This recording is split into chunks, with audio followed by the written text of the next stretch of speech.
At home, the silence was loud. Shopping bags, boxes, statements still spread across the table.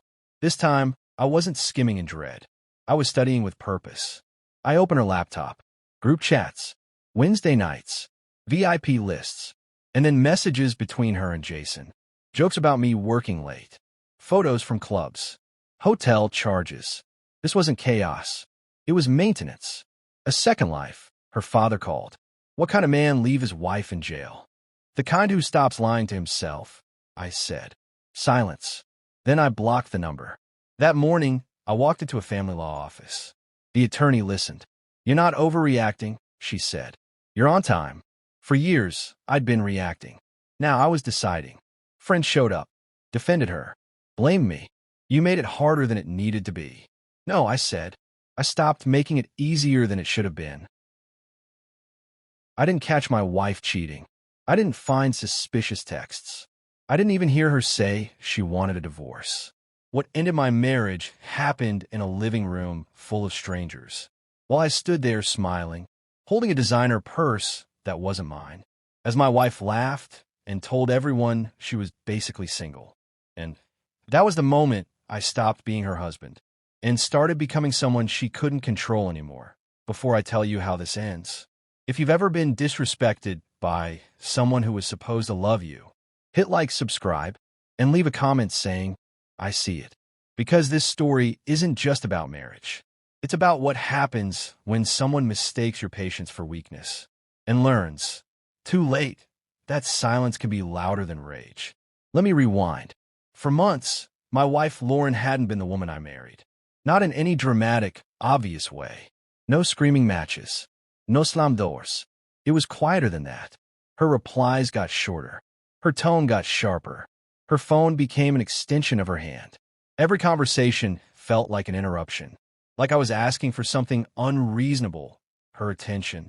But I told myself what a lot of married men tell themselves. This is normal. This is just stress. Don't overreact. So when she asked me to drive her to her friend Megan's birthday party, I felt hopeful. A party meant music, laughter, alcohol. Maybe, just maybe, a version of her I recognized.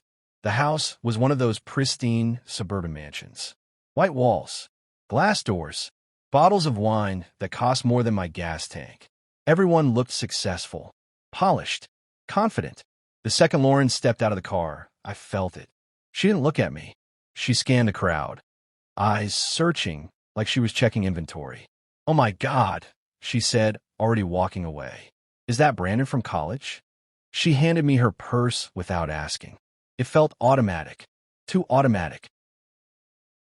She tried kindness, cleaning, cooking, nostalgia. We can still be good, she said. Very roommate-friendly, I replied. She slammed a cabinet. By Monday, the house felt like a pressure chamber. Then she said it. I can't access the savings account. That's correct, I said. You're cutting me off? No, I'm separating finances like roommates do. Her sister came to intervene. 5 years doesn't disappear over a misunderstanding. I asked one question. What was misunderstood? Silence. Lauren finally apologized. Not sincerely, just enough to check a box. Are you sorry you said it? I asked.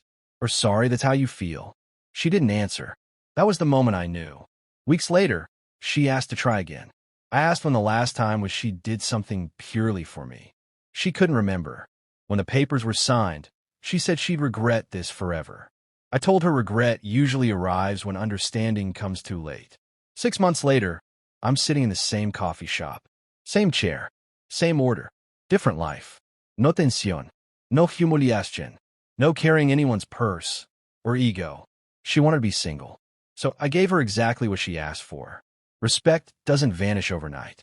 It erodes, joke by joke, dismissal by dismissal, laugh by laugh. And sometimes, the strongest response isn't anger. It's withdrawal. If this story hit home, if you've ever felt invisible or taken for granted, hit like, subscribe, and tell me in the comments. What's the most powerful moment of quiet strength you've ever witnessed? Because reclaiming your self-respect might be the bravest thing you ever do.